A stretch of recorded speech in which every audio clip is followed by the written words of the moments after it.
আজকে আমি ট্রাই করব স্যাভয়ের গোল্ডেন ডিলাইটের ভাইরাল আইসক্রিম কেক।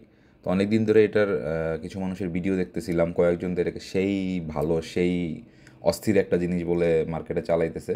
তো এর জন্য আজকে আমি ট্রাই করলাম, নিয়ে আসলাম। এটা স্বপ্নে গেছিলাম, তো স্বপ্নে দেখলাম এটা আছে, তো নিয়ে আসলাম। তো প্যাকেজিংটা সুন্দর করছে, সাথে একটা প্লাস্টিকের নাইফ দিছে। প্যাকেজিংটা করছে যাতে একটু সুরক্ষা মেনটেন করেই করছে, যাতে আপনি ঠিকভাবে নিয়ে আসতে পারেন বাসায় দোকান থেকে।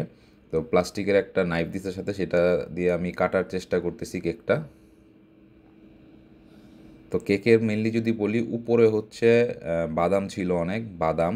তার নিচে হচ্ছে ক্যারামেল, তার নিচে হচ্ছে আইসক্রিম, তার নিচে হচ্ছে কেকের একটা স্তর ছিল আর কি, কেকের একটা লেয়ার ছিল। তো এটা আসলে খুবই সুইট, খুবই সুইট। তো যারা সুইট পছন্দ করেন তারা হয়তো খাইলে ভালো লাগতেও পারে, খুব বেশি সুইট যারা পছন্দ করেন। বাট এটা আমার জন্য ছিল অ্যাভারেজ। ওকে, আমি হচ্ছে এটা সেকেন্ড টাইম আর ট্রাই করব না।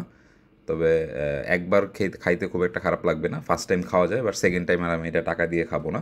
তো এটার মধ্যে হচ্ছে যদি বলি, উপরে হচ্ছে বাদামের লেয়ার, তার নিচে হচ্ছে ক্যারামেল, আইসক্রিম, কেক, এই কয়েকটা লেয়ার ছিল। Thank you.